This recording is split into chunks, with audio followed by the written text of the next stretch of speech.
And welcome back, everybody, to another episode of Bench with Bubba, episode 662.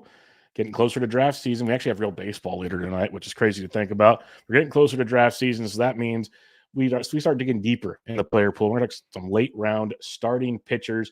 In order to help me do this, to break them down, is a kind of a pitcher guru out there, one might say. He's done some work in the pitching realm, and he's also a person you hear 3, 4, 5 times a week on Sleeper on the Bust.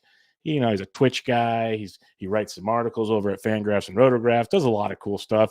You can find him on Twitter at Sporer. Paul Sporer, how you doing, my friend? Bubba, I'm doing well. Thank you so much for having me. I'm actually waking up for the game too. So I got my alarm set already for 4:30 Central, and I'm getting up. I want to watch that game live. I'm excited. Yeah, I'm jealous. I wanted to wake up early, but out here, it's too early. Yeah, it's a little bit of a different bird out there out west. And I'm a night owl, or I've been a night owl. I've actually kind of shifted my ways. But my night owl self, if I was on West Coast time, I would have just stayed up. Yeah, for sure. But I can go to bed tonight at like 9 Central, get some actual rest, get up, and then, I'll have a little bit of a slag in the middle of the day, I'm sure, for being up a couple hours early, but it won't be too bad.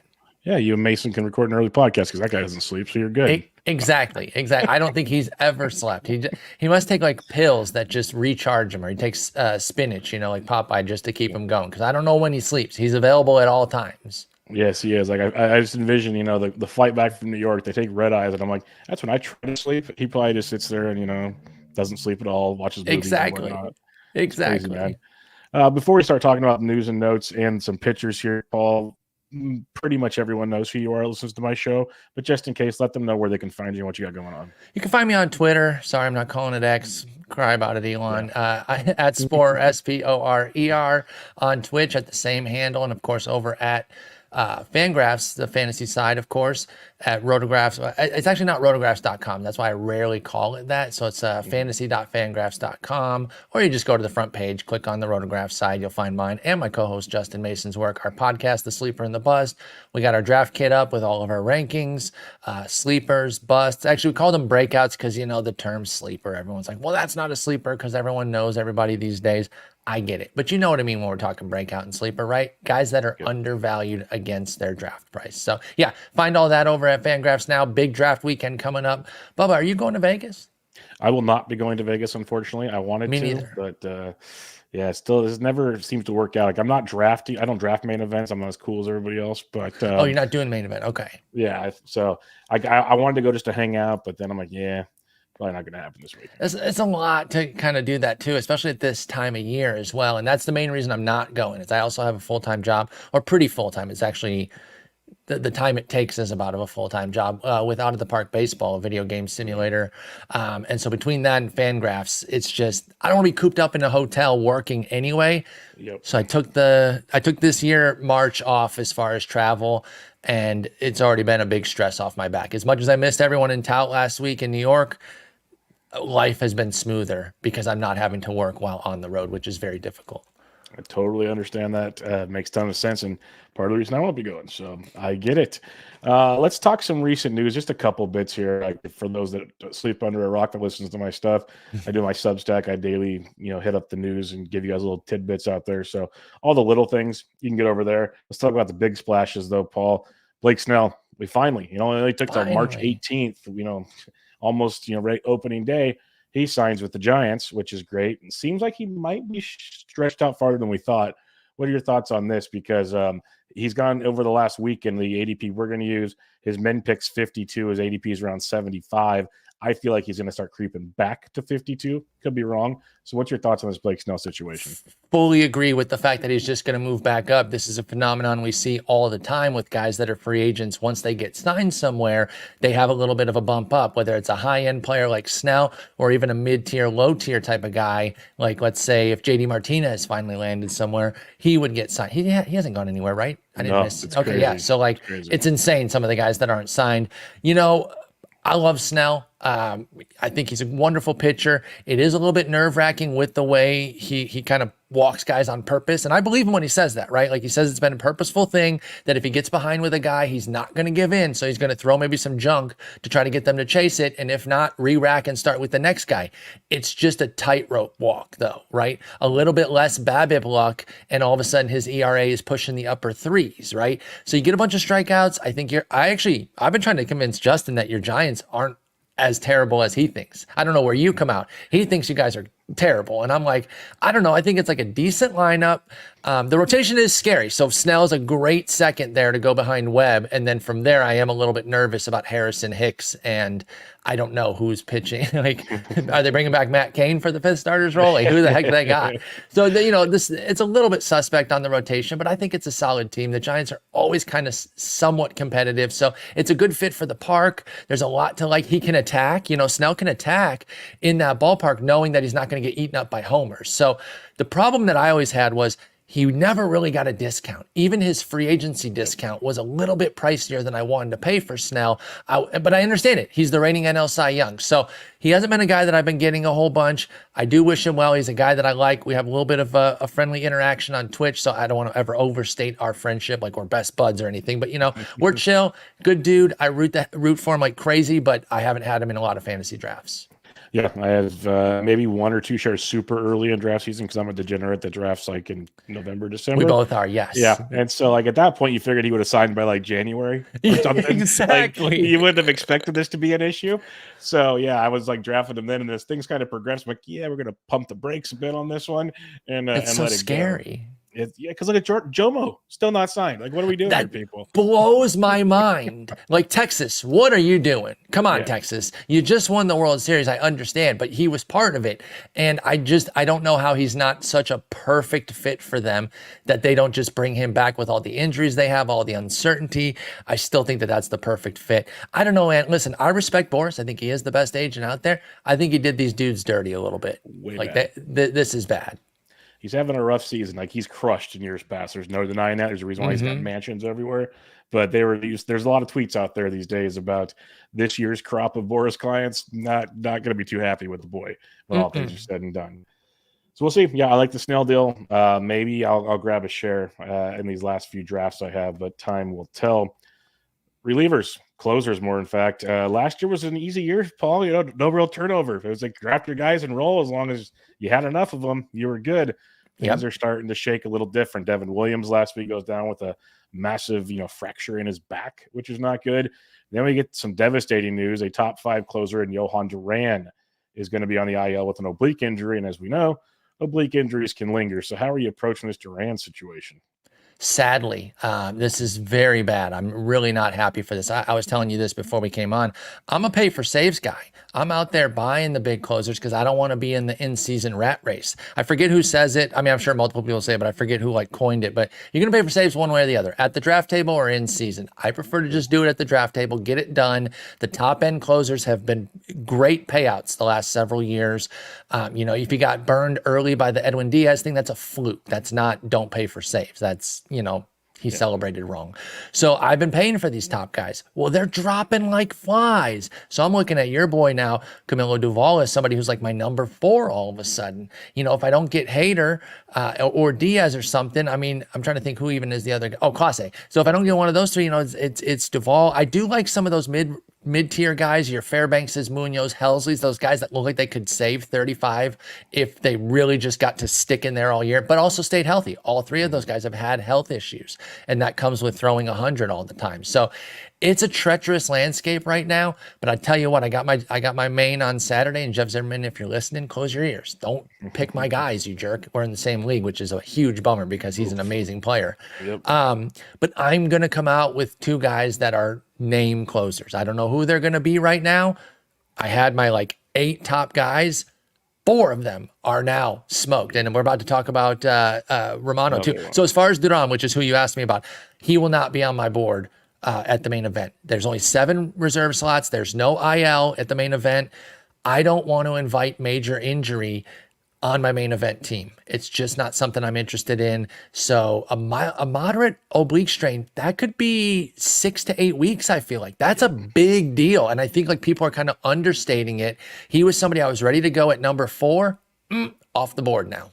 Yep, I had him and Doval, like you just mentioned. You moved Doval up. I had them like 4A, 4B. I was never going to argue the two. If you wanted to pick your poison, I think Duran's filthier. Doval might get more volume just because the Giants, the way they do things. Who knows?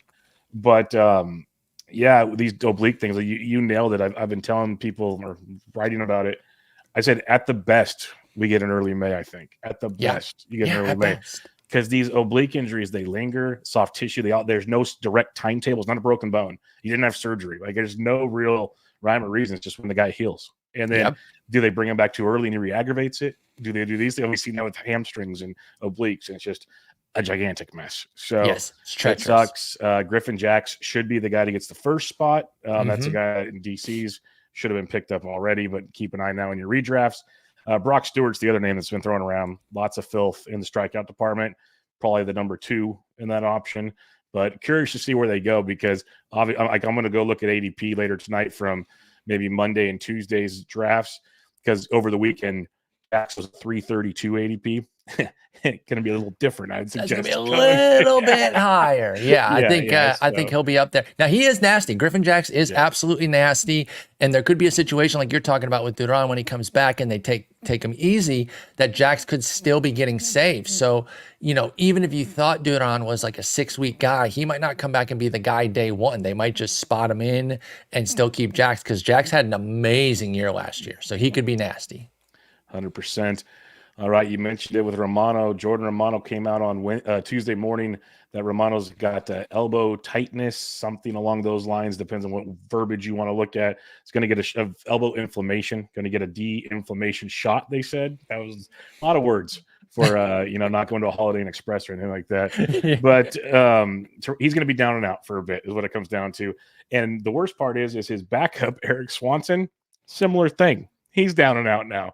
Brutal. So both those reports came out on Tuesday, which means Yimi Garcia is maybe the next guy up. How are you approaching the Toronto situation? That's going to be a bit of a pass there. By the way, not to be Mr. Name Pronunciation Correction, but they always say Jimmy on the broadcast. Oh, so, I like that even better, actually. Yeah, now that you tell me that, that's even like YMI as Jimmy is pretty awesome. The Y as the J. So I believe it is Jimmy Garcia. I guess I'm gonna trust the Blue Jays broadcaster there. But yeah, like he is scary. The one thing about him, he kind of reminds me of Emilio Pagan. He's always got this nasty stuff, can get a bunch of strikeouts and look great, but home runs are the biggest issue. And that's literally the last thing you want out of a closer because that's the quickest way to blow a game. So that makes me really nervous. I'm probably just gonna pass on the Toronto bullpen at this point, unless we somehow got some good news about Romano. I doubt it. And again, I'm not inviting injury onto the main event roster. Your mileage may vary if you have IL slots. I totally understand, but just for my purposes, off the board, can't do it. And I don't really want the backup because I don't trust Jimmy. Yep, I'm with you. Jimmy would be a late situation there. Otherwise, I'm pretty much out. Yeah, they're saying, okay, so Romano, right elbow inflammation, MRI showed no structural damage, getting anti-inflammatory injection. Eric Swanson has a right forearm tightness. So you know how that goes. That would have encouraged me, by the way, to go for Swanson. He would have been intriguing, and I would have made the pivot the way I am with Griffin Jacks. But with him being down, and now it's Jimmy Garcia, or I wonder, who I wonder could be the sneak? If you want to just take with your last pick, what about Nate Pearson?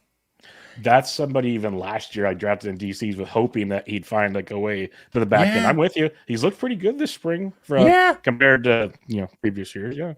You missed some bats, it could be. He always kind of felt like he was going to have reliever risk anyway. It's looking more and more like he's not going to be able to start. Maybe this is his chance to really make a statement in the bullpen, become the guy for a little bit. He'll turn the job back over to Romano when he comes back. There's no doubt about that. But he could then be the big stopper. And so that could be kind of interesting. So maybe Nate Pearson, those of you in like an AL only, I would definitely take a look at Nate Pearson. And then like a 15-team mixer, which is what the main event is. Maybe he's the last flyer and then he's my first cut or something if that doesn't work out. No, that makes a lot of sense. And I've told people, like even in my OCs, I do 3 OCs. My last 2 or 3 picks, I almost just take spec relievers just to see how the rest of the spring goes.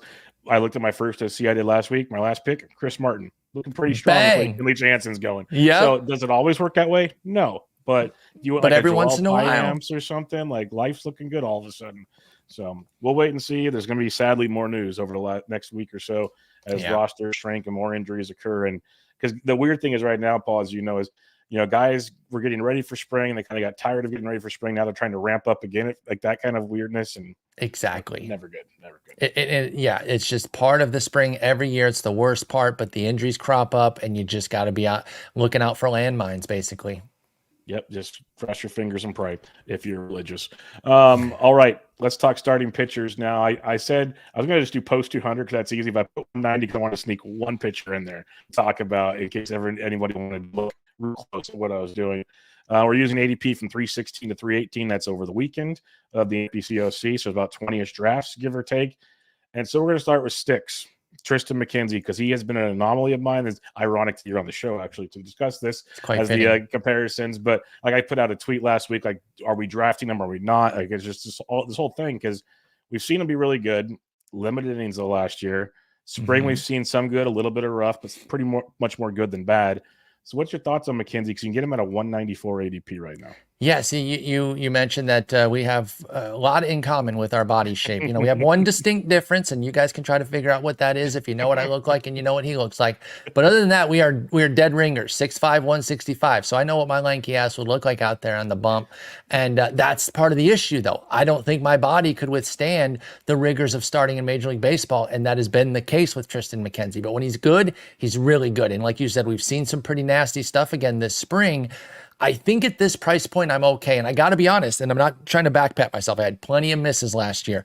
But after hitting on him big in 2022, then McKenzie was too expensive, and I passed everywhere. Now, I didn't think he was going to have 16 innings, but I worried about the injury piece. That was my biggest concern. So he's a guy, Triston McKenzie, that I'm always going to want to buy the dip on because, he might just have these kind of undulating sort of career where gets injured, price goes down. Has a great season, price goes up, and then you avoid. So now it's a down, 194. You can maybe get him past pick 200 in some drafts. I'll take that shot because if it blows up again in your face, that's not a pick that's foundational to your ball club. So I'm back in on sticks. And again, love seeing my body comp out there doing some big things. And I hope he can at least put up 135 innings. That would be enough at pick 200.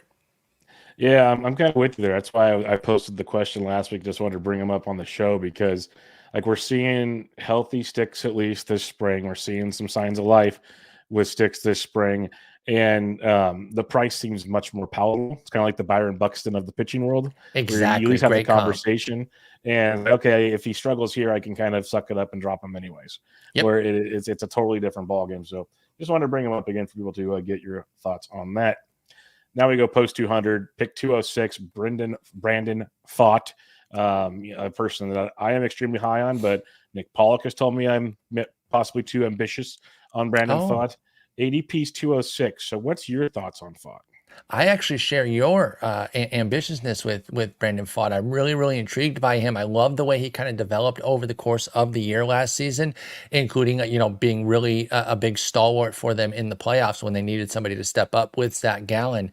And I'm still super intrigued by Brandon Pfaadt. I obviously know that the biggest issue with him is the home run rate, but that's a fixable thing, right? That when a guy kind of has everything else in place, but the home runs, I'm willing to bet on that. Look at somebody like a Bailey Ober, Joe Ryan, guys like that over in Minnesota.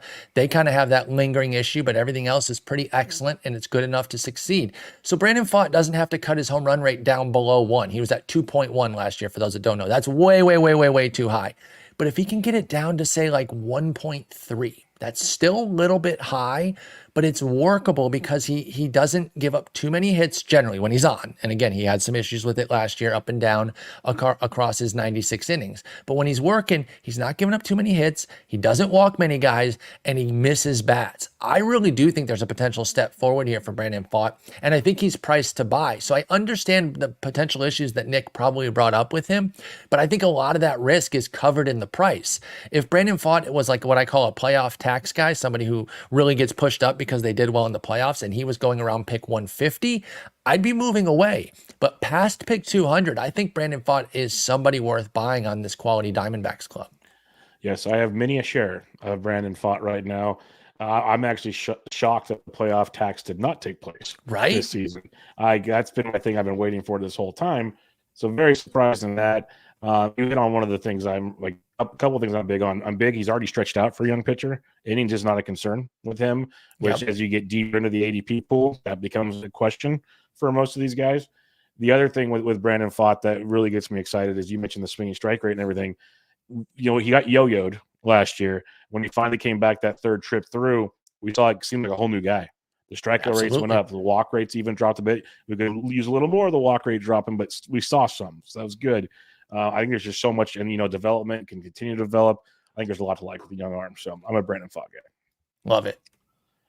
2 picks later, got to bring him up for my buddy Ryan Bloomfield here. Cristopher Sanchez. If there's any one person that Bloomfield would say is my guy, it's probably Cristopher Sanchez. So what are your thoughts on Cristopher Sanchez and that changeup he wields?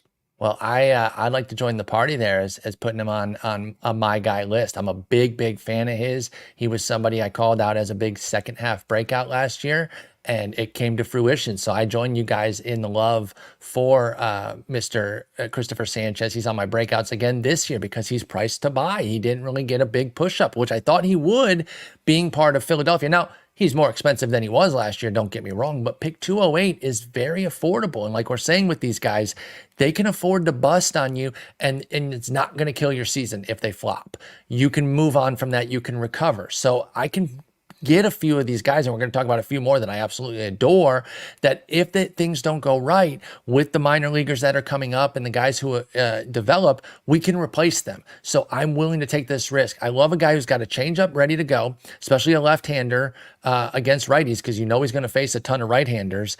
He's got the swing and miss stuff. He doesn't walk guys, has a little bit of a home run issue, kind of a similar theme here that we're talking about with Pfaadt, but he's more in that Bailey Ober, Joe Ryan mold where he's already a little bit ready-made with the home run issue being the only flaw. If he cuts that at all, we're talking going to the moon. But even if he doesn't cut it, still very good mid-rotation guy. Love Cristopher Sanchez. Happy to join you guys on that train.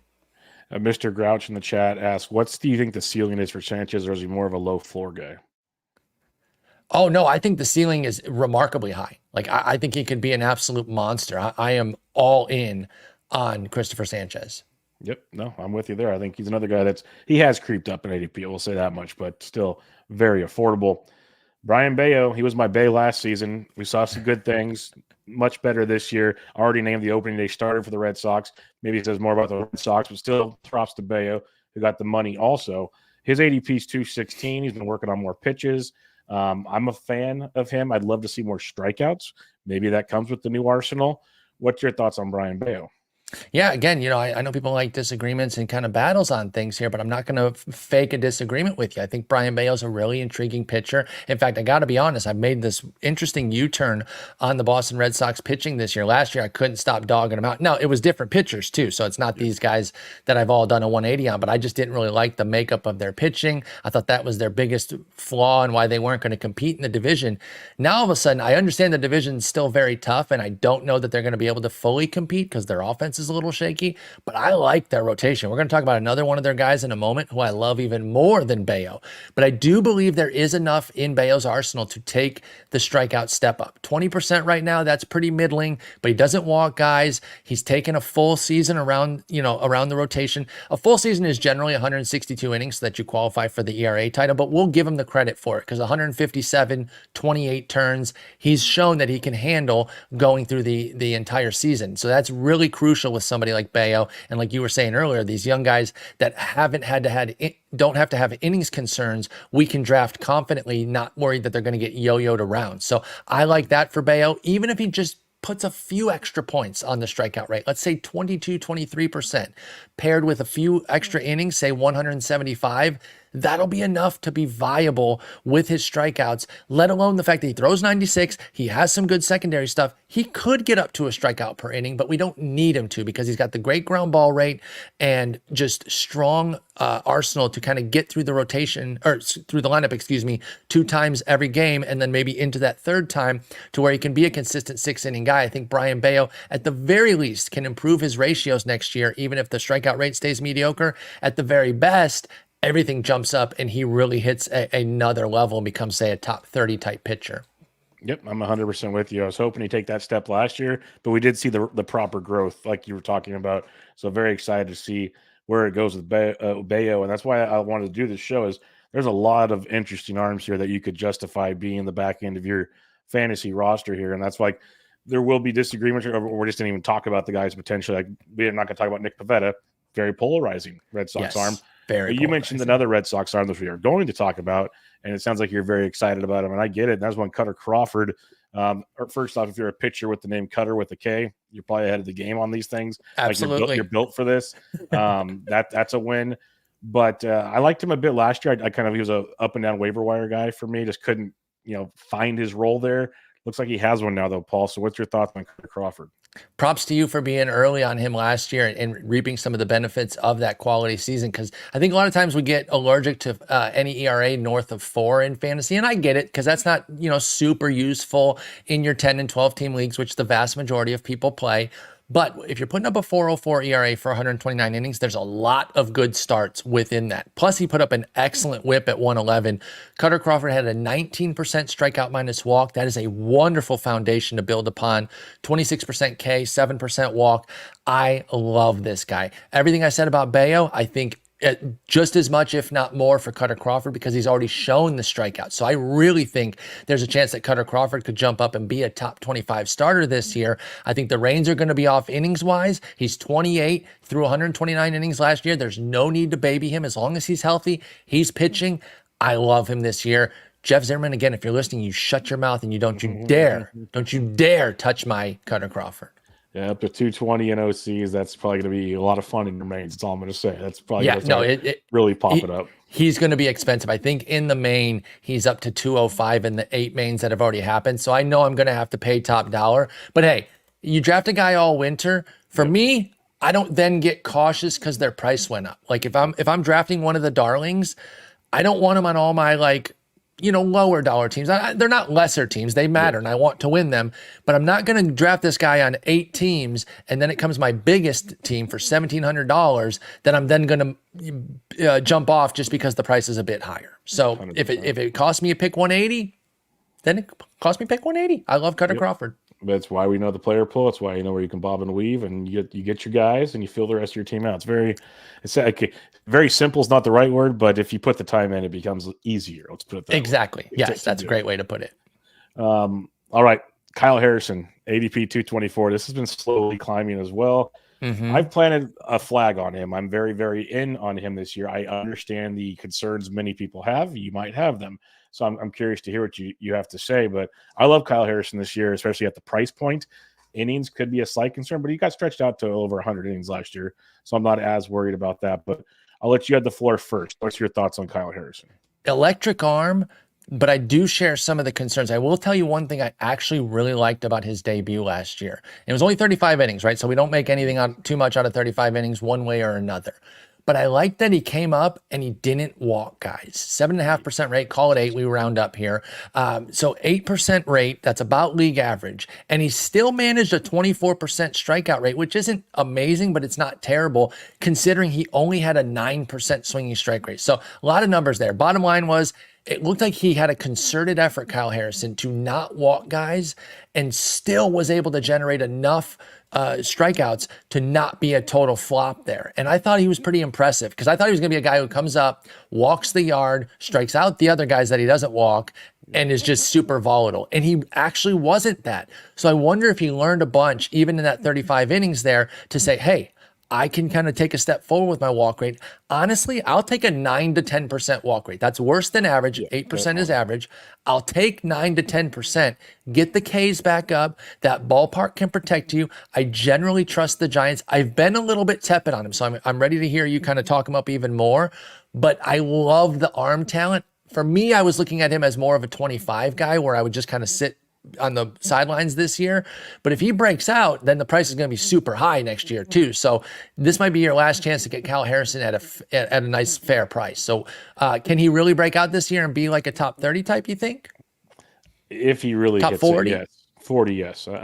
He's a top 40-ish pitcher for me. I like him that much. And it's a few things you mentioned. First off, like I said, 100 innings last year between the minors and the bigs. So we could probably get 130-ish, 140, who knows? Probably 130, play it safe with the kid. But when he got called up, I was most concerned with how deep he'd go into games. He was going 5 innings as long as he didn't go stupid with the walks, which only happened a couple times. That was a plus to me. You mentioned the low walk rates. That was something I banged the drum on when he got called up last year. Everyone was like, oh, he walks too many guys, all this stuff. And I said, yes, early last season he did. As he kept going farther into the season, the walks kept slowly coming down, and then we saw that continue in the bigs. That's awesome. You get to hang out with Logan Webb. This was a new one because it just happened. How cool would it be to let him sit next to Blake Snell and learn how to properly walk guys / strikeout guys? Just a concept that might take place there. So the talent, I think, is you can't really deny the talent. Now you have the right, maybe mindset, and you can mold him a little more. I'm going to take the chance at this point in the draft. That's where I'm at is, by now this is like your 6th, 7th starter, hopefully, maybe 5th if you waited. So you should already have a pretty good base on your starting rotation. Start taking some chances here. Because why? Like, honestly, Kikuchi could go. We'll talk about him next. Kikuchi could throw more innings, but tell me who is the more volatile pitcher out of the two? It's Kikuchi, and I do not necessarily trust his newfound home run suppression. So that does worry me. And listen, you could not tailor make a better fit than Blake Snell being the guy that kind of brings Cal Harrison along. Lefty, live arm, who's had walk issues. Hello, that is just completely perfect. And so between him and Logan Webb kind of teaching him the ins and outs, Webb talking about the control, Snell telling him how to kind of manipulate things with your lack of control, could be the winning combination there. And I like that. I like where your head's at. We'll see. It's just a spec thing. Again, we can drop these guys if they don't work. That's the beauty of this point in the draft. You say Kikuchi, ADP 226. Some people are still high on him. I am just going to be like, congrats on a great year. I've moved on. Where are you at Kikuchi? Again, in lockstep here. I'm sure we'll have some that we disagree on and we can debate back and forth, but I'm too skeptical about the home run suppression. It was great. And I agree with you. Pat him on the back and pat those that stuck with Kikuchi and say, hey, you got some nice run there.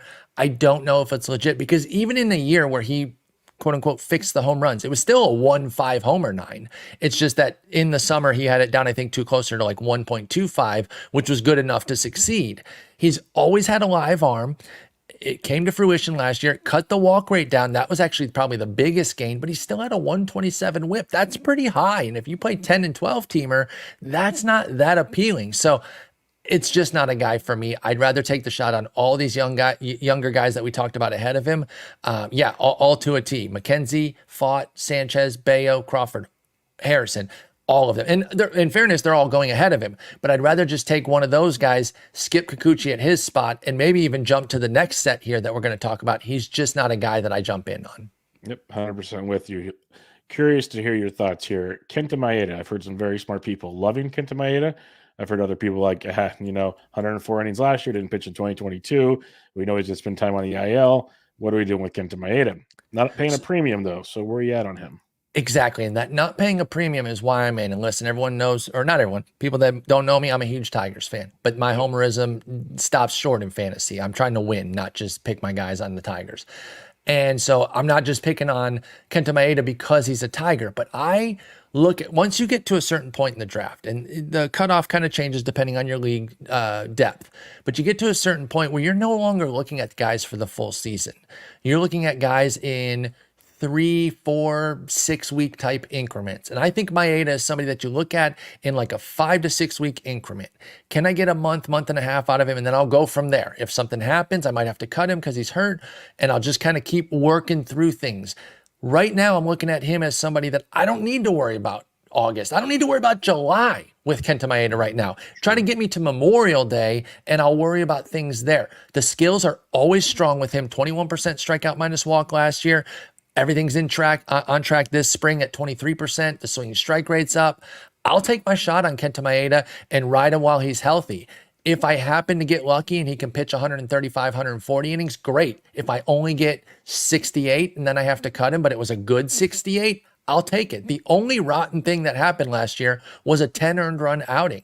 And then beyond that, once he came back from that, Kenta Maeda was awesome down the stretch. So he's a guy that is still very good. He's old, but that's baked into the price. I'm just not worried about taking him. I have no problem taking that shot and just worrying about him as a short-term type of guy. It's a thing I call team streamer, and it's not some novel concept that I just put a name to it. A guy that I'm going to stream up and down my roster. I'm not going to kick him off the roster like you do with a normal streamer. He's just somebody that I'm going to spot start over the year. You don't set it and forget it with Maeda. You try to pick your spots carefully. No, that makes a ton of sense. When you talk to team streamers, one person that I always use as my description, he's your gardener, Paul. Kyle Gibson is a guy that he's a team streamer. That's He's who a he is. perfect team streamer. Yeah. He goes to Miami and Pittsburgh for a week. You start him. But then you can keep him because then in 2 weeks he gets, Colorado on the road again or something. Yep. That's a dude. So yeah, Quintez guys, I haven't been in on yet. Like I said, smart people. The more I listen, I'm like, okay, I see your argument at least. I see your point behind it. Like I had draft cheat Pete Christensen on last week. He used a similar argument, like a Chris Sale, or yeah, he'll probably get hurt this year. But if it's 75 great innings or good innings, I'll take that and I'll move on. I'll work with that. And that's a philosophy that I know not everybody has, but makes sense if you learn how to work the waiver wire. So totally understand that concept as well. The Miami Marlins, they've been reeling when it comes to keeping a starting five intact. So AJ Puck, come on down. It's kind of ironic the way the A's are just becoming one of the worst organizations in baseball. And the Marlins 1-2 might be Luzardo and Puck. So that is really, really funny for those that go way back to the days in Oakland. But AJ Puck having a pretty good spring, stretching him out. What are our thoughts on him at pick 239? I will say I just recorded a podcast today with our good friend Nick Pollock for something that, a new project that we've got, or at least not another new project for Nick Pollock. That's right. It ain't so. Can you believe it? It's actually a project that we've done before, but now it's kind of siphoned off into its own thing as opposed to just being part of our normal feeds. But anyway, we were talking AJ Puck, and I was like, I've been burned by him in the past. I'm not in on this. And he actually sold me. And under the same notion that we were just talking about earlier, because I brought up like the innings. And he's like, well, who cares? Get him now. And if you get 50 innings out front, then you worry about things, take it step by step after that. Just what I was saying about Kenta Maeda. And so I was like, you know what? You're right. AJ Puck showed enough, especially last year, by the way, had major control improvements that we had never seen from him. Still missed a ton of bats at the same time. If this works for 6 weeks for you and then something happens, he gets hurt again or whatever, that is okay. Don't worry about all these guys past pick 225 or whatever, trying to map out 6 months for them. We're just not good enough to know who's going to last for those 6 months. Look at them as like a super waiver pickup that you're going to trust for the first 2 months of the season, and then you take it from there. If they're still kicking and things are going well, great, you keep them. But if not, you move on. And I think AJ Puck fits into that. I'm impressed. And by the way, they're not going to baby him either. He's 28. Yep. He's been around the block. Pitch till you can't anymore. This is, as Nick put it, this is his last chance to show that AJ Puck can be something, and I think it's really intriguing. So I like the AJ Puck, and I just got sold this morning on him. Yeah, no, I'm glad. Now you're on. See, we would have. I blame Nick. We could have had a disagreement. We could have had a big disagreement. Now exactly. Leave it to Nick, peacekeeper, like usual. That's right. I love the upside. Like this is those gambles. I think pays off. And one thing I've preached forever on my shows is, if I'm going to take guys late, it doesn't always work out because you don't have the choice, but give me a guy with strikeout upside. AJ Puck's got that in spades. Like he's got all that. So yeah, I like the idea of AJ Puck. The ballpark works with AJ Puck. Maybe it is only 100 or so innings of it. Who knows? But like you said, I'll take my chance at this point and see where it goes because the Marlins are desperate.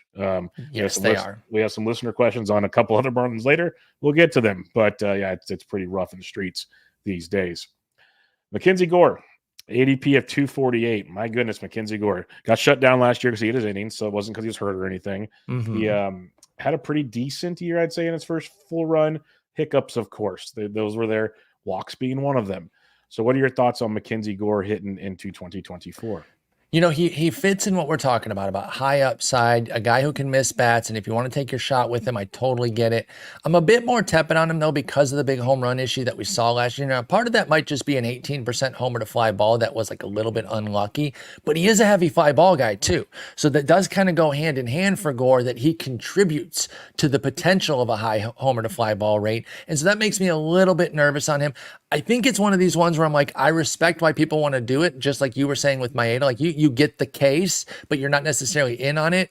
I just don't know that Mackenzie Gore, even though he's only 25, so he's not some old guy who can't improve, but I just don't know that he's ever going to walk enough or bring his walk rate down enough to where his whip is going to be a potential asset. And if he's not giving you ratios along with the Ks, Is he a one category guy? Because we know he's not getting wins. Washington's not going to take some big jump up this year. So you got to get at least one of the two ratios to go with the K's, or else he's just not bringing enough. I think Mackenzie Gore is somebody that I could probably spot start in DFS that on a given night in a matchup that I like, but I'm not really that interested in the fantasy market because there's so many guys around this area that I'd much rather take.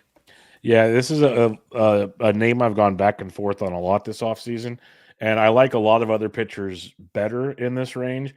But when it comes to Mackenzie Gore, like when I've looked at him, we talked about you lower the home run back, even if it's the 9.2%, cut it in half. Amazing. The things that'll happen in that regard, obviously. And if the walks can decrease, which would be great. Like I watched Mackenzie Gore and what he reminds me of, and obviously much younger, but it feels a lot like a Robbie Ray vibe before Ray figured it out. Yes. So, like I said it like a month ago when we were doing starting pitches with Bloomfield and Bubba and the Bloom, I was like, if you ever were going to pick this year's Robbie Ray, ADP, all these things, I wouldn't be like, it could be Mackenzie Gore. Like it really could be it's asking for a lot from a 25-year-old. I get that. So it's kind of one of those things. If you want to go for a ceiling play, I could see the Gore, just know the letdown could be tremendous at the same time. Where these other guys we talked about, even like 100 innings of Kenta Maeda, would probably be a lot safer than Mackenzie Gore. Yes. Some of these other picks going even higher, obviously higher for a reason. The guy we're going to talk about next, big fan of. Like there's a lot of things, but Gore I think has that just such a wide array of possibilities that makes him range very of outcomes intriguing to this range. Yeah, massive. I love the Robbie Ray comp, and he was a guy that I wasn't terribly in on. And then even when he was breaking out, I was skeptical. And then he won a Cy Young, and I was like, okay, so I got that one wrong. Sorry, guys. But that's a good call out that he could take those steps forward. It's just going to be on someone else's team. So good luck to you if you're taking Gore. I prefer this next guy too, though. We're going to have more agreement because I love this guy. Yep. Griffin Canning on a lot of my teams. ADP 268. And if he keeps being this cheap, he's going to be on the rest of my team. So it's just the way it's going to go. I'll let you have the floor. I've talked about him probably every show I've been on. So it's all yours. I mean, one of the things I've actually talked about with Justin on our podcast is that I like way too many Angels starters. Like that's never a great idea, but I like. You got the hat. You might as well rock it. So exactly. I wore it on purpose knowing that we were going to talk about Canning and that I was going to bring up how much I love this rotation weirdly. But Canning is my favorite of the bunch. He has jumped above Ty Detmers. Oh my God, what a reference. Isn't that former quarterback guy? He's jumped above Reed Detmers and Chase Silseth and Patrick Sandoval to become my favorite Griffin Canning has. And he goes back to what we were talking about with Pfaadt and Sanchez. Everything's in place except for the home run rate, but it is fixable. You can fix a home run rate. He's going to have to do that to really be a fantasy asset this year. 1.6 is not going to cut it. That was what he was last year and for his career. But he got 127 innings. That was a big jump over his previous career high of 90, at least at the major league level. And I really like to see that from Griffin Canning. 19% strikeout minus walk is very strong. The walk rate down to 7%. There's a good foundation here. Bring that home run rate down to like 1.1, 1.2, if not below 1, of course. But even at 1.1, 1.2, I can live with that because he doesn't walk guys, which means a lot of those home runs will probably be solos and they won't crush him too much. And I think Griffin Canning can be somebody who puts up like a 3.5 ERA and a 118 whip. And even if the wins aren't there, because I don't know how good this Angels team is going to be, and the safe bet is to say they're not going to be very good. But even if you're not getting a ton of wins, you get quality ratios and enough strikeouts to be dangerous. And he could probably work his way to like a low double-digit win total if that happens with the home run rate. So I like Griffin Canning. Yep, I have nothing else to add. I've been all over this. Love the strikeout upside. It's young players. You see this a lot with young players. It's either walks and or home runs. Like it's what happens with these young guys. You take that next step, big things happen. Hopefully it happens with Canning. Really curious your thoughts on DL Hall, because when he was with Baltimore still, everyone was like, this is the next greatest thing. Gets traded to Milwaukee for about a week, still the next greatest thing. Then it's kind of been crickets on the DL Hall front of things. I have 0 shares. So DL Hall, he's usually with most really young guys, you got to like prove it to me for at least a year, or at least got to see something. So I'm out on DL Hall, but maybe you're in. What's your thoughts on Hall? Yeah, it's fitting that he's on the DL as the kids say. Actually, I don't even know if the kids say that anymore, but that's on the down low. His draft price is on the down low at least, 273. So he is a guy that can't hurt you, but I put him more in that Mackenzie Gore camp where if he breaks out on somebody else's team, I tip my cap and I say, cool, because he is an intriguing guy. I respect a lot of what Milwaukee does. And even though they cry poor, you know, I don't believe any team that cries poor, by the way. All these guys are rich. But even if, you know, they are playing this kind of, you know, bargain basement type of team, I think they put together a decent lineup. And until Devin Williams got hurt, I really, really liked their bullpen. Now I'm obviously pretty tepid on it. Although don't sleep on Abner Uribe being that guy.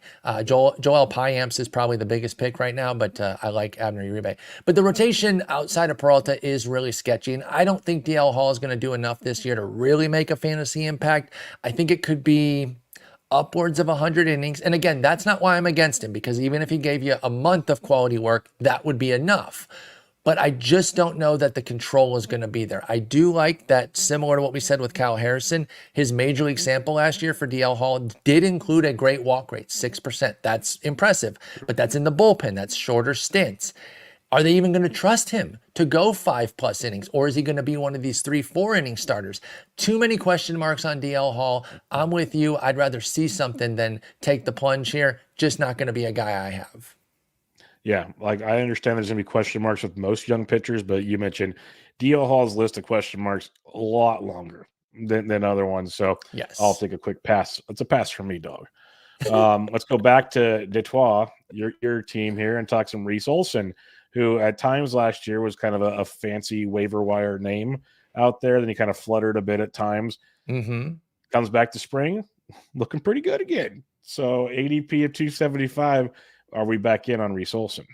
We are. I'm really, really, really trying to keep things in check with my Tigers in terms of my excitement. But the fact that they have legit pitching depth and some big time starters at the front end, namely Tarek Skubal, who of course is going very, very high this year. But even our 5-starter, Reese Olson, is somebody that you can really get encouraged by. He's a guy who threw I think just over 140 total innings last year. If you add AAA and the majors, I think it was like 141 for him. That's a nice total. That means that at age 24, he does not have to be heavily babied to get to say 160. And that's a full season there for you. You can get through 30 turns like that. And there was a lot to like in his debut season. That whip was really nice at 112. And I think it was Uncle Ted in the chat who was saying he likes to go for low whip guys late. Somebody like a Reese Olson can be that guy that can help your whip. And it is hard to find whip late. It's kind of like the batting average of pitching, where you usually have these guys that have live arms and high whips. Well, Reese Olson is a guy who maybe doesn't have the livest arm, although don't sleep on a nice 24% K rate. That's perfectly solid. But even if he doesn't raise that and he's just under a strikeout per inning, if he's giving you an under 115 whip, that is very valuable at this draft slot. So I do like Reese Olson.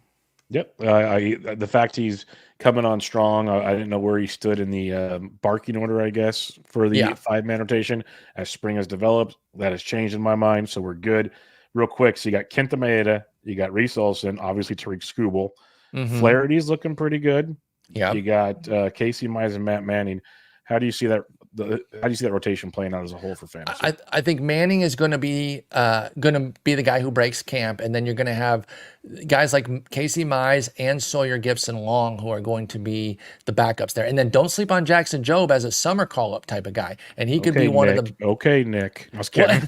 Well, no, it's so funny you said that because we talked about him. He's like, "What do you think about Jackson Jobe?" I was like, "Well, I'm excited for him in the summer." But yeah, Sawyer Gibson-Long, Casey Mize, and Jackson Jobe give us real depth. And I'm a we guy, y'all. I mentioned this on my pod with Nick, like people who cry about saying we for your favorite team. No, I'm not employed by them. No, they don't pay me. I don't give a crap. They're my favorite team. So we have a lot of pitching depth, and I'm very excited by it. But I do think Manning is going to be the one who has that spot with Olson. Mize will come up later. When they have an injury of some sort, Sawyer Gibson-Long will be the next guy, and then Jobe should be like kind of the midsummer guy, maybe around the All-Star break, because there's no need to rush him unless the Tigers find themselves competing, which I'm not predicting. It'd be great, but I'm not predicting it. Unless that happens, they can slow play Jobe a little bit and worry about him as a second half contributor. But I really like Olson, and even though he's not on the list, if we can get to post 300 guys, even if we can't, I want to say I love Matt Manning. He's showing some improvements in spring. Velo up, slider looking tighter. He's another guy I like too. So I like Olson and Manning. If you miss out on Olson, don't worry. Just get Matt Manning about 50 picks later. Yep, I'm a big Matt Manning fan. It's been one of those. I'm always excited when he gets called up, and then It just something always seems to happen. The banana peel gets found, and it looks like hopefully we're good this go around. So I'm with you. Like, he's on my queue in some slow drafts I have right now, getting around 25, give or take. So he's coming up on the old board to get picked here. And as Uncle Ted says, good time to be a Tigers fan. So, it really is. I'm excited. You could see this coming a little bit of ways the last couple of years with the trades. Like, they're actually starting to do things. You're like, and the draft picks, like, they're picking the right bats, doing these things. Like, okay, it's coming, it's there, and it looks like you're maybe one more year, but you're real close to making things the only thing right now, and I like the guy we got, but I know some people, if we're doing anything in, say, June or July this year, that Max Clark over Wyatt Langford pick is really going to start to bother people, because Langford would, of course, be somebody who could contribute this year, and Max Clark is a youngster who's not going to be around for a little while. So I like the Clark pick when it happened. I still co-sign it, but you might see some people saying, imagine if we had Wyatt Langford right now. How crazy would that be? So, but either way, I love where Scott Harris has this team going. I'm very excited. Definitely, most definitely. A few more here. Louis Varland up to ADP 279. That's going to keep climbing, folks. The hype train is fully behind Louis Varland, especially with the recent news that Tony Disco is likely going to miss the whole season with his injury. So you got Varland coming in here, who he threw about almost 145 innings, give or take, last year. So he's ready to rock and roll. There was some very good times with Louis Varland, some rough times with Louis Varland, but the hype train has never been bigger, it feels like, Sporer. So what are we doing with Varland this year? Hopefully you stuck with him. He's been a fantasy industry darling this offseason. And if you did do, if you are a sicko like Bubba and I, and you've been doing drafts throughout the winter and into the spring here, hopefully you were getting Varland shares, even though there was this Tony Disco talk. And I understood why. Like, okay, they're going to trust the veteran guy as long as they can, whatever. It didn't stop me from drafting Varland though. So I've got some shares, but the price is going to keep going up. You said 275 or 279 on our sheet here. Yeah. It's 250 at the main event. These first 8 main events. It's going to push up close to 200 this weekend, I bet. His min pick was 199. If you love Louis Varland, you better get comfortable with something in the 185 to 220 range, or else you're not going to get him. And if you like Bailey Ober and Joe Ryan, you should like Louis Varland, because he's just like them. Great Ks, great walk rate, too many homers. So he's got to fix the homers, but we've seen it with these two that they can do that. It's a profile that is working for the Twins. I'm in on Louis Varland. There is risk because of the homers, but I'm going to take the upside there. Even at 220 or like I said, just inside the top 200, he's still a guy I'm interested in. Wait, a young pitcher with home run problems? No, we don't have that. Yeah, Varland's interesting, but you mentioned that kind of around 185 to 225. So if you're on the draft, you're on the clock on Saturday. Okay. Kutter Crawford or Louis Varland? Cutter. Got to go Cutter there. Yeah. I knew where you were going right there, and I'm like, yeah, I'm sticking with boy Cutter. I'm sticking with Sanchez. But I will say it gets a little dicier on, McKenzie, Pfaadt, Bello, Varland. That's a quartet there that I'm kind of measuring my risk. I actually still going to go Canning, because I think I can wait on him. Now, if he jumped up into that group, that would be interesting, but no one likes Canning. I think it is weird. He's not moving at all in ADP this year. Yeah, we're on a bit of an island. I think PJ said that he's got shares too. Like the three of us and maybe a few others, like nobody's going too crazy about it because the Angels are toxic for people. So that helps us. Yeah, that does in a weird way. Chris Pfaadt will stick in Minnesota here. They want him to get about 140 innings. They want him for the end of the season. Take whatever you want out of that information. We know he used to be on paper, like looking to be one of the next best things. Injuries have derailed Chris Pfaadt. I'm rooting for him, but I'm staying away. Thoughts on Pfaadt?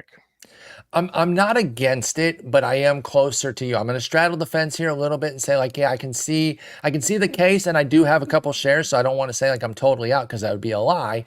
But he is somebody that, like, I agree that they're going to kind of play with him a little bit, where it's like, oh, he takes 2 weeks off randomly when he's not hurt just to massage his innings, because they have designs on going to the playoffs again, and I understand that. So they got to work through the full 6+ months of the season, right? Especially because they're going to want Pfaadt in the playoff rotation too, generally speaking, or at least in the playoff rotation, or excuse me, bullpen if he's not in the rotation.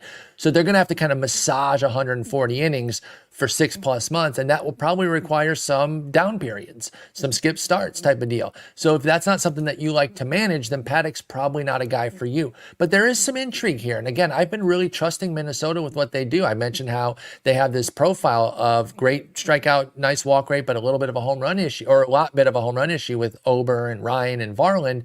Pfaadt can fit into that same mold, and they know how to work with that. So I like that. Even though I understand the hype on the Tigers and KC, I still think getting guys in the Central makes sense.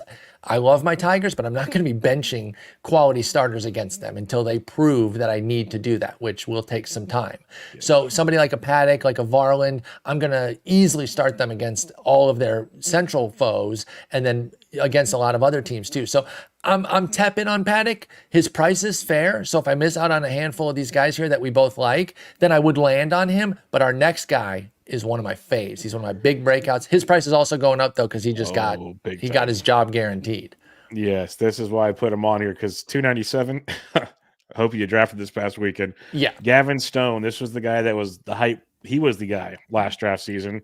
Had some issues up and down a few times. Didn't play well in the minors. Didn't play well in the bigs. But the spring has looked electric again.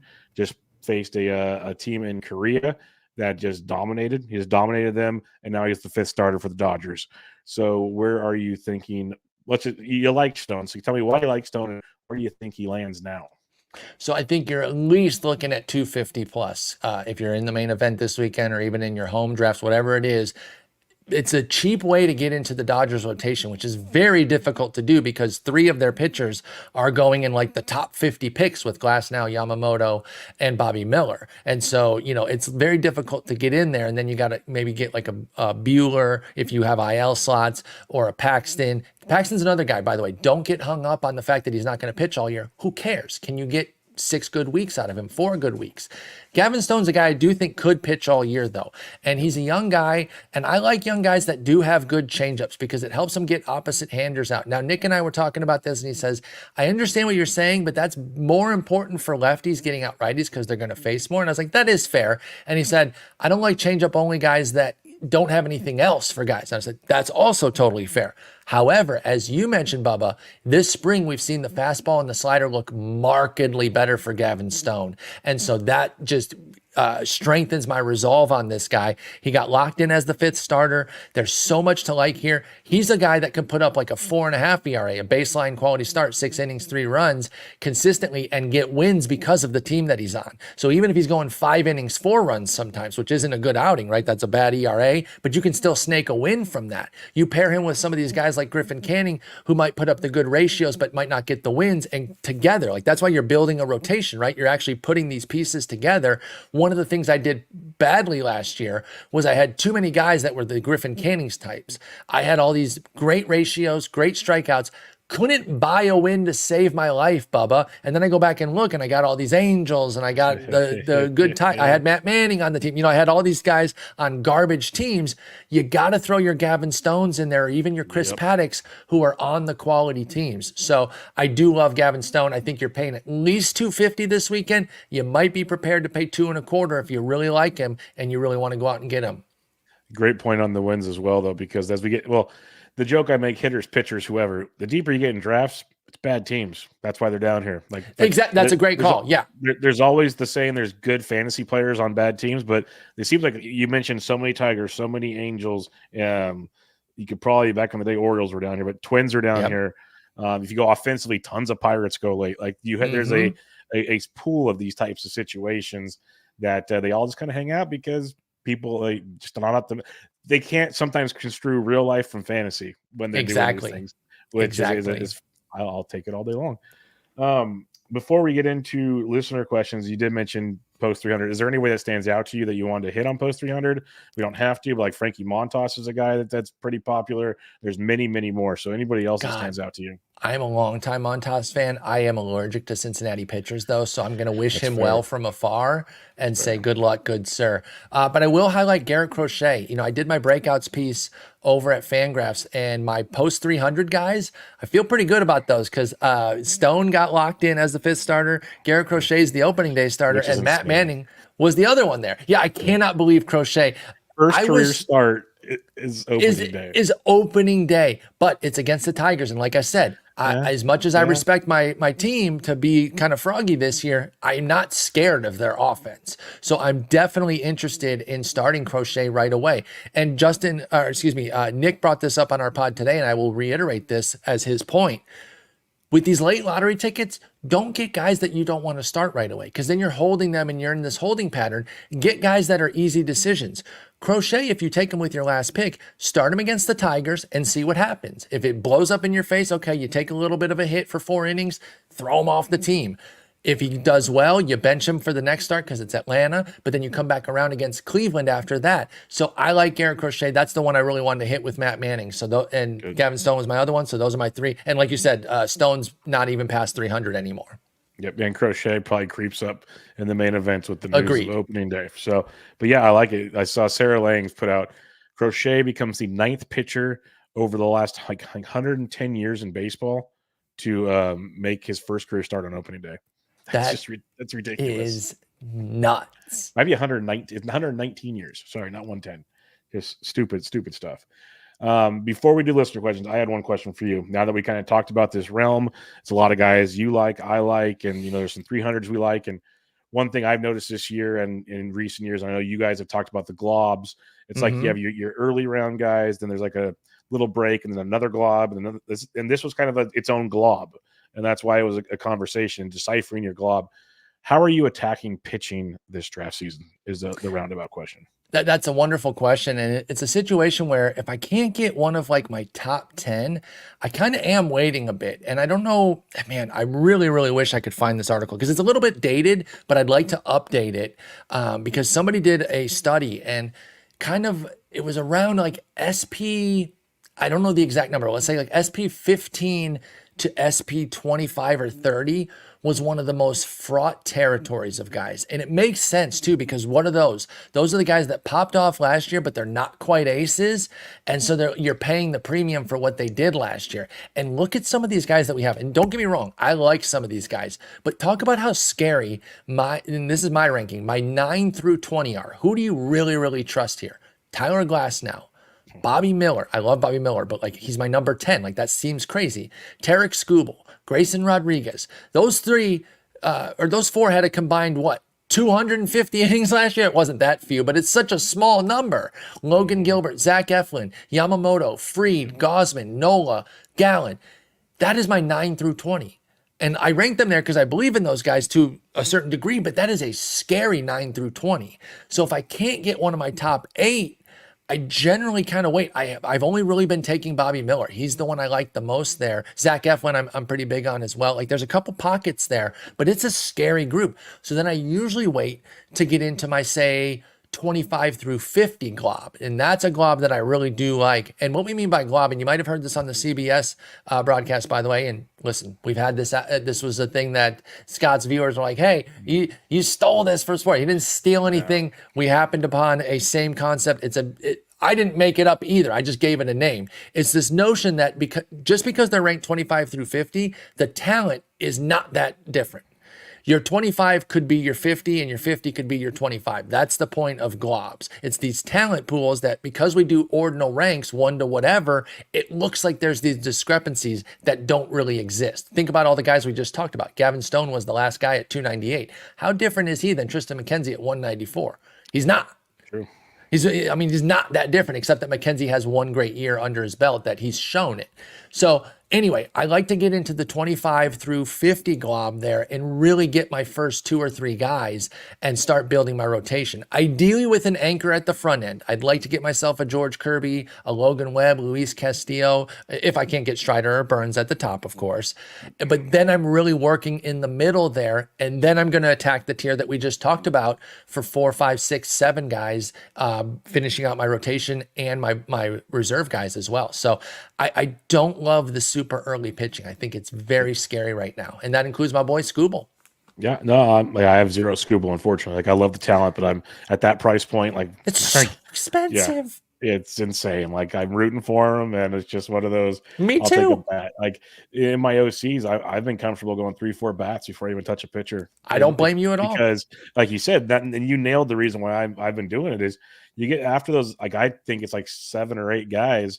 It becomes a lot of similar, like, uh-ohs, like, this is really Yep. good, really bad. And then it kind of, you get a lot of that same stuff later on. So, yeah, I'm with you when we break it down. So I was just curious how you're attacking it. Fun year of pitching, though. A lot of optimism in these later rounds, which also kind of leans me to take bats early. All right, let's do some listener questions here, and then we will head on out on this day. If my phone wants to unlock. There we go. This happens when you have the old iPhone model. Do you have a home button on your phone?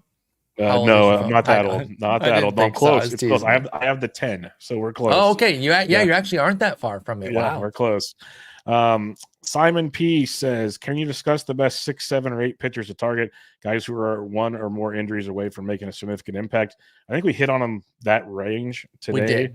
You kind of highlighted your main guys already. So yeah, and look at my Tigers, right? Like those guys that they've got, like there's a lot of bench guys there. Varland would have been one that I absolutely highlighted before the Tony Disco injury.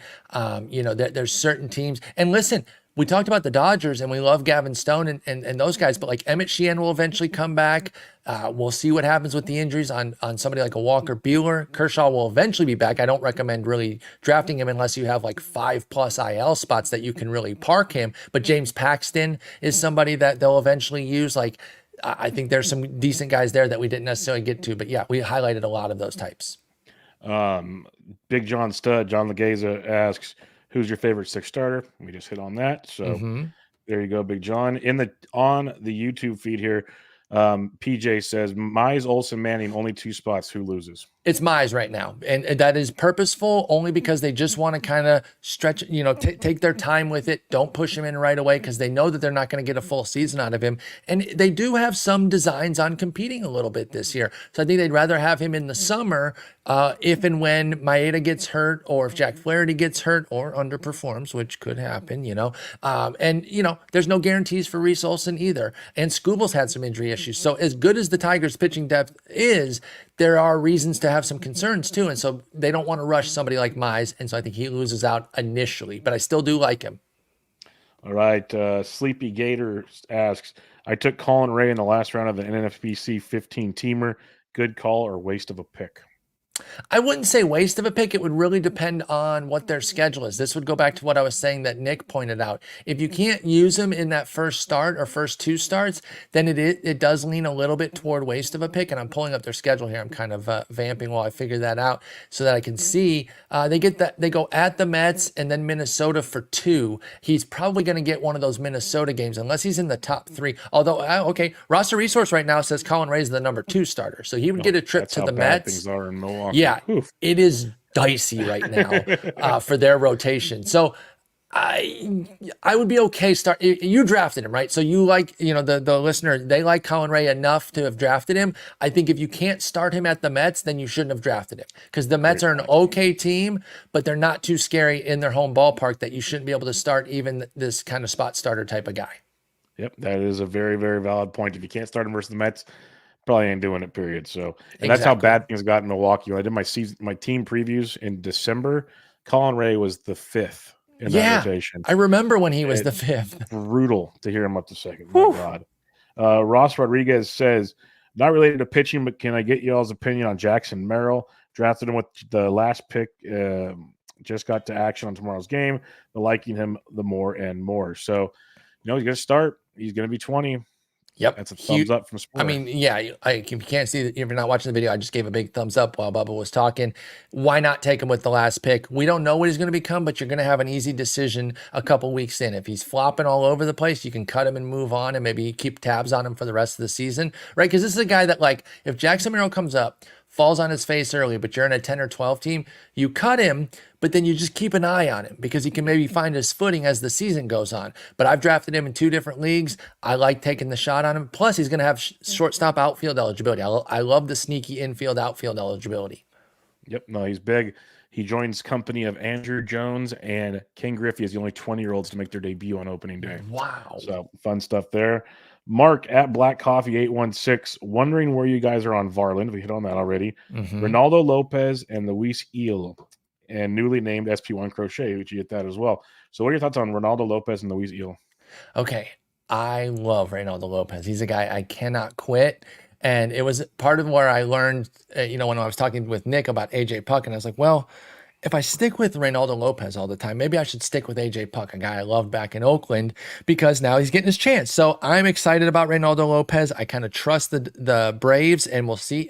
Doesn't mean every guy that they start is automatically good. They're not a magic team, but they are a smart team, and I think that they're giving a guy with some real stuff and opportunity. So I like Reynaldo Lopez. I think he's a good gamble, and he's an easy decision early. Going back to that concept of like, hey, if he blows up in your face in the first start at the White Sox, then move on. It's funny that he does get to face his old team with his first start. But if he can't do well against them, then feel free to move on. By the way, one start is obviously a tiny sample, but you got to make quick burn and churn decisions with these back end guys. He could blow up in that start and end up still being good. But if you're looking to make easy decisions, Reynaldo Lopez is definitely that. By the way, we were talking about best six starter.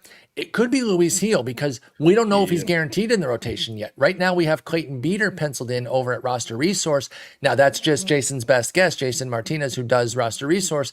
But if Eel gets that job, I am so in on him. But if he's the number 6 guy, I still like him. You just might have to wait for him a little bit. He is nasty. I like Luis Eel quite a bit. So Eel and Raylo, double cosign. Yeah, both good. I got plenty of shares of Raylo. Don't have any Heel.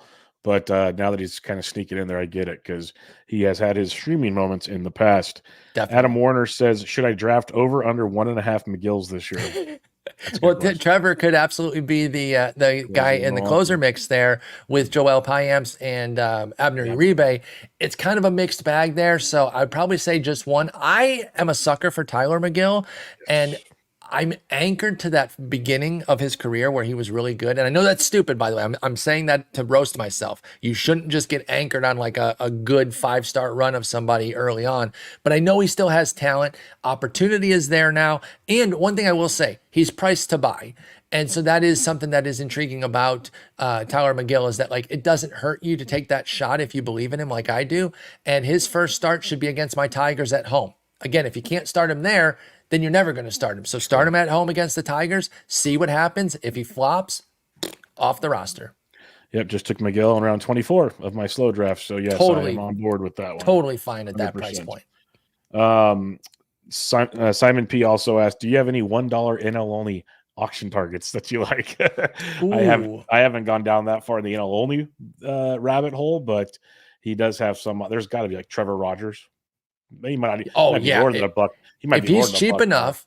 Now, I don't know, like, where's Emmett Sheehan going to come in with his health? Like, what kind of NL or what kind of IL spots do you have? He could be interesting, maybe like a Johnny Burrito. I haven't been in a single league auction in quite some time, but I'm hoping that maybe these are some useful names. Orion Kerkering has a lot of arm talent. Jeff Hoffman. And by the way, I'm not anti-Alvarado. It's just that I think that they're going to trust Hoffman to get a lot of saves when it's 3 righties coming up in the 9th. And Alvarado's going to be the guy getting out Freddie Freeman in the 7th inning with 2 men on or something, right? That's the one downside about lefty closers is sometimes they get trusted to go in the 7th or 8th inning against the big lefty because you don't know if he's going to come up in the 9th. So I have been looking at Jeff Hoffman a lot. He could probably be a buck in an NL auction. AJ Smith-Shawver was mentioned in the chat by Uncle Ted. I think he's an interesting stash for a buck. Here's one. Tanner Scott looks like garbage this spring. Yes. Andrew Nardi for $1 is another interesting reliever in Miami that I really, really like. I call him Nard Dog. I mentioned I'm an OOTP guy, and I did a Marlins franchise a couple years ago, and Nard Dog became an absolute monster for me. So I've always had some love for him. So yeah, Andrew Nardi, keep tabs. Yep, I like Nardi. I have quite a few shares in DCs of Andrew Nardi, so I'm hoping that kind of happens, unfortunately. Scott White is Old Couch. That's a heck of a name, folks. Basically, he wants to know he can keep Shane Baz for $1. Should he?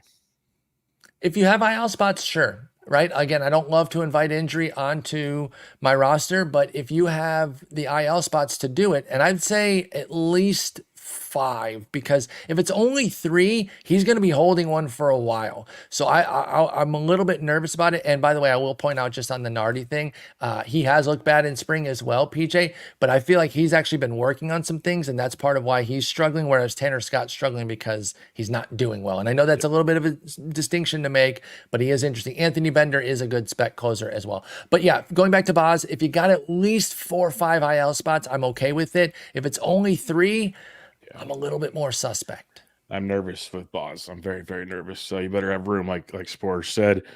Stephen Puntini says, thoughts on Max Meyer, possible to get 125 innings from him if he comes up in April, and he might have to, as they don't have much else over there. Yeah, if Alex Fernandez and Charlie Huff aren't available for them, they might have to turn to him. I mean, it is dicey over there. Max Meyer is somebody I really like. I'm probably looking at him as more of a summer guy or even 2025. I don't know that they're going to go all the way to a $125 innings coming off of TJ. Now, the one positive is that he's coming off the extendo rehab where he had like the 18-month recovery, which does make me a little bit easier to go with him. I usually avoid TJ returners, but when it's the 18 plus months, maybe you can be a little bit more interested in him. So I wouldn't expect too much, but Max Meyer's a guy I love long-term. So if you're talking dynasty keeper or anything that you can keep him for 2025, sure. If it's just this year, not so much. Okay. Anthony Felia says, should I stash Lucas Giolito for $1 for 2025? No. I was actually in on him this year, so bouncing back with his price was great. I kind of gave him a pass for getting traded twice and going through a divorce last year. But then now he's out. No, I don't think so. Mr. Grouch, Erod bump in Arizona could match Merrill Kelly this year. Thoughts on Erod?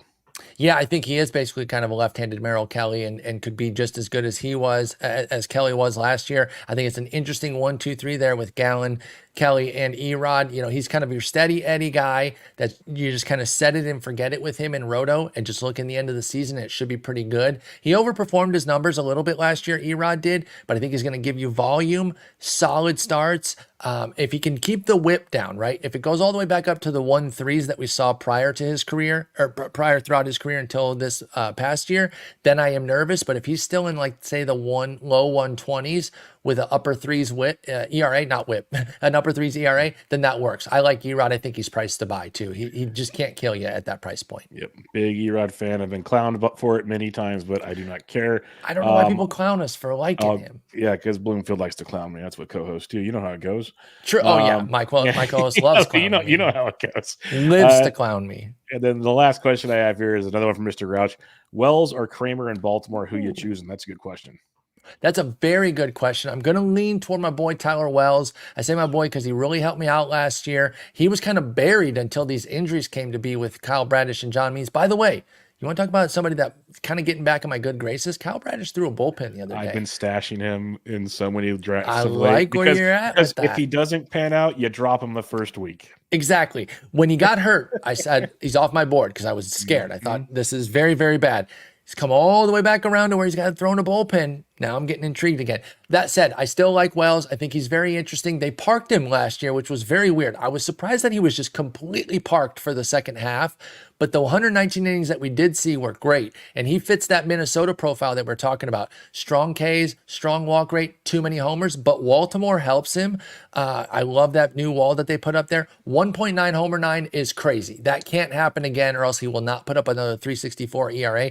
Bring that down to like 1.3 homer 9, and Tyler Wells can just pile up wins, even if he's giving you a high 3s, low 4s ERA. I like Tyler Wells. Kramer, I will say Justin did sell me on Kramer, being more interested in him than I ever had been, because he's refining his stuff and he has a 15% swinging strike rate in spring. So if he can boost his K rate, he's pretty good too. But since you're making me choose one, I am going to stick with Wells. Kramer's got like a Kyle Gibson vibe to him. Probably why very Justin much so. Him. Very much so. Yeah, I love Wells. The strikeout upside is tremendous.